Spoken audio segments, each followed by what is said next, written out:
পয়গম্বর মুসা আলাইহিস সালাম তখন আল্লাহ রাব্বুল আলামিনের কাছে বলে, আল্লাহ কিছুদিন পূর্বে আপনি বলেছেন ওই লোকটা জাহান্নামী, কিন্তু আজকে আবার বলতেছেন ওই লোকটা জান্নাতি। আল্লাহ ব্যাপার কেন বুঝলাম না।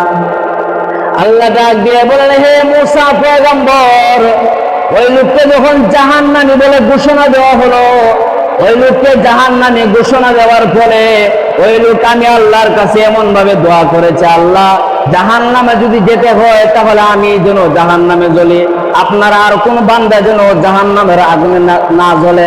এই কথাটা আমি আল্লাহর কাছে অনেক পছন্দনীয় হয়ে গেছে। এই জন্য আমি আল্লাহ ওই কথা পছন্দ হওয়ার কারণে আমি আল্লাহ ওই ব্যক্তিকে জাহান্নামের কাঁটা থেকে ওই ব্যক্তির নামকে কেটে জান্নাতের কাঁটার মধ্যে আমি আল্লাহ ওই ব্যক্তির নামকে উঠাইয়া নিয়েছি। এত জোরে বলুন সুবহানাল্লাহ।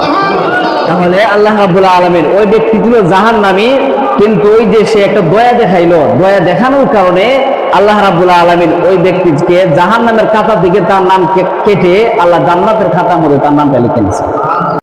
খলিফাতুল মুসলিমিন ওমর রাদিয়াল্লাহু তাআলা আনহু উনি একটা মাঠের দিকে তাকাইয়া চোখের পানি ছেড়ে দিয়ে কাঁদেন। লোকেরা জিজ্ঞাসা করে, ওমর এই মাঠের দিকে তাকাইয়া চোখের পানি ছেড়ে দিয়া তুমি কেন কাঁদো?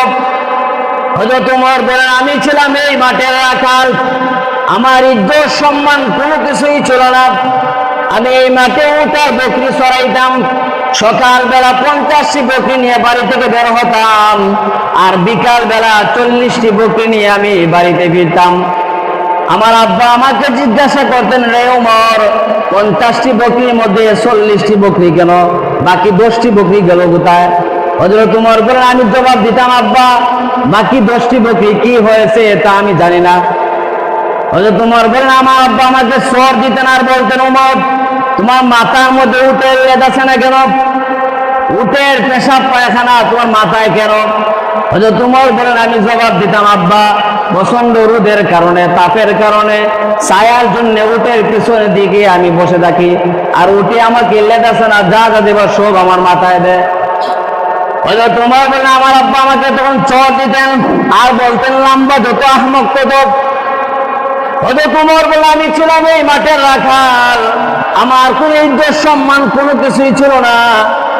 আজকে আমি এই মাঠটা দেখে চোখের পানি ছেড়ে দিয়ে কান্দি। আল্লাহ আজকে আমাকে কত ইজ্জত আর কত সম্মান দিয়েছেন, আমি আর এই মাঠে উটের আর বকরির রাখাল নই, আমি এই মাঠে উটার বকরি চড়াই না। আমি ওমরকে আল্লাহ এত সম্মান দিয়েছেন, আমি ওমরের আঙ্গুলের ইশারায় এখন তামাম পৃথিবী পরিচালিত হয়। ওমর বলেন, আমার আঙ্গুলের ইশারায় এখন তামাম পৃথিবী পরিচালিত হয়। অথচ আমি ওমরের কোনো ইজ্জত সম্মান ছিল না, আমি ছিলাম এই মাঠের রাখাল।